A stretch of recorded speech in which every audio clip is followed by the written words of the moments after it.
Good morning, Doctor. My name is Abdullah Kadam, and today I am going to present my topic, which is error analysis. Error analysis is an important topic in applied linguistics and second language learning. It focuses on the errors that learners make when they learn a second language. In the past, errors were usually seen as something negative. Teachers often thought that errors were only signs of failure or weakness. However, modern studies see errors in a different way. Errors are now considered a natural and useful part of the learning process. When learners make errors, these errors can show us how they are thinking, how they are learning, and what stage they have reached in learning the target language. Therefore, error analysis doesn't only correct mistakes, it tries to understand the reasons behind them. In this presentation, I will talk about the meaning of error analysis, its theoretical background, the main types of errors, the causes of errors, the importance of error analysis and its applications in language teaching. First, error analysis appeared as an important approach. In the late 1960s, it came as a response to the limitations of contrastive analysis.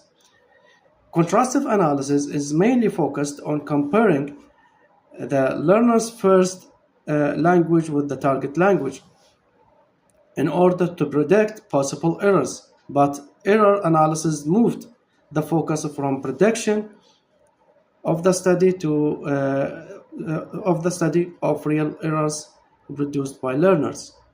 This means that error analysis studies actual learner language. It looks at what learners really say or write, and then it analyzes their errors in a systematic way. For example, if a learner says, he go to school yesterday, this sentence contains an error in tense. The correct sentence is, he went to school yesterday. This error tells us that the learner has not fully mastered the past tense form in English. So, errors are not random, they reflect the learner's developing language system. This developing system is called interlanguage. Interlanguage means the temporary language system that learners create while they are moving from the first language toward the target language. Now, I will move to the theoretical background of error analysis. Error analysis is connected with cognitive views of second language acquisition. According to these views, learners are active participants in the learning process. They do not only memorize language rules, they also try to understand the language, test rules, and form hypotheses about how the target language works. For this reason, errors are seen as evidence of learning. They show the learners are trying to build their own understanding of language. Error analysis usually follows four main steps. The first step is identification of errors. This means finding the parts of learners' language that are different from the correct form of the target language. The second step is classification of errors. In this step, errors are grouped into types such as grammatical errors, lexical errors, phonological errors, and pragmatic errors. The third step is explanation of errors. This step tries to answer an important question. Why did the learner make this error? This cause may be influence of the first language, misunderstanding of target language rule, or a natural stage in language development. The fourth step is evaluation of errors. In this step, the teacher or researcher decides how serious the error is. Some errors may affect communication clearly, while others may not stop understanding. Now I will explain the main type of errors. The first type is grammatical errors. Grammatical errors are very common among language learners. They include mistakes in tense, subject-verb agreement, word order, and sentence structure. For example, a learner may say, "She are happy." The correct sentence is "she is happy." This is a subject verb agreement error. Another example, he go to school yesterday. The correct form is he went to school yesterday. These examples show that learners may have difficulty applying grammar rules correctly. The second type is lexical errors. Lexical errors are related to vocabulary. They happen when learners choose the wrong word or use a word in a wrong context. For example, a learner may say, "I'm boring," when he means, "I'm bored." The word boring describes something that makes other people feel bored, while bored describes the feeling of that person. This kind of error shows that learners may know the word, but they may not know how to use it incorrectly in context. The third type is phonological errors. Phonological errors are pronunciation errors. These errors happen when the learners pronounce sounds, stress, or intonation incorrectly. Sometimes these errors happen because the sound system of the first language is different from the sound system of the target language. For example, some learners may find it difficult to pronounce sounds that doesn't exist in their native language. Phonological errors are important because they can affect communication and understanding. The fourth type is pragmatic errors. Pragmatic errors happen when learners use language in a way that is not suitable for the social or cultural context. For example, a learner may use direct command when polite request is expected. Instead of saying, "Could you help me please?" the learner may say, "Help me." Although meaning is clear, the expression may sound impolite. This shows that learning a language is not only about grammar and vocabulary. It is also about knowing how to use language appropriately in different situations. In addition to these types, errors can be classified according to their structure. There are four common structural categories: omission, addition, misinformation, and misordering.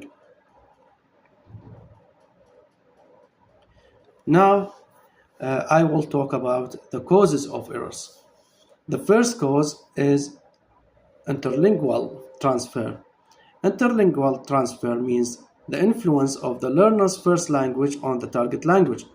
Learners may use rules from their native language when they speak or write in English. This can cause errors because languages do not always have the same structures. For example, Arabic learners may face problems with English tense or word order because Arabic and English are different in some grammatical patterns. The second cause is intralingual transfer. Intralingual transfer happens inside the target language itself. It is not caused by the first language. Instead, it happens when learners overgeneralize a rule in English. For example, a learner may say "goat" instead of "went." The learner knows that many past tense verbs end with ed, like played and worked, so he applies the same rule to an irregular verbs. This shows that the learner is trying to apply a rule, but the rule is applied incorrectly. The third cause is developmental factors. Developmental errors happen naturally during the process of learning. They show that the learner is passing through stages of language development. For example, a learner may say he going to school because he has not fully learned the use of auxiliary verbs. This doesn't always mean failure. It may simply show that the learner is still developing his grammar system. Understanding the cause of error is very important because it helps teachers decide how to deal with them. Some errors need direct correction, while others are part of normal learning process. Now I will explain the importance of error analysis. Error analysis is important for many reasons. First, it helps teachers identify learners' weaknesses. By studying learners' errors, teachers can know which areas are difficult for students. For example, if many students make tense errors, the teacher can spend more time teaching tenses. Second, error analysis helps teachers improve their teaching methods. When teachers understand why students make errors, they can choose better uh, activities and exercises. For example, if students make pragmatic errors, the teacher can use role play activities to teach polite requests and suitable expressions. Third, error analysis helps in syllabus and curriculum design. When educators when the educators know the common errors that learners make, they can design materials that focus on these problems areas. This makes the learning process more effective. Fourth, error analysis changed the way we understand errors. Instead of seeing errors only as mistake, it sees them as a signs of learning. Errors show that learners are active and that they are trying to understand the target language. Now I will talk about the application of error analysis in language teaching. Error analysis can be used in curriculum development. Teachers and syllabus designers can use learners' errors to decide which language point need more attention. It can also be used in classroom teaching. Teachers can collect examples of students' errors from writing or speaking activities, analyze them, and prepare lessons based on the most common problems.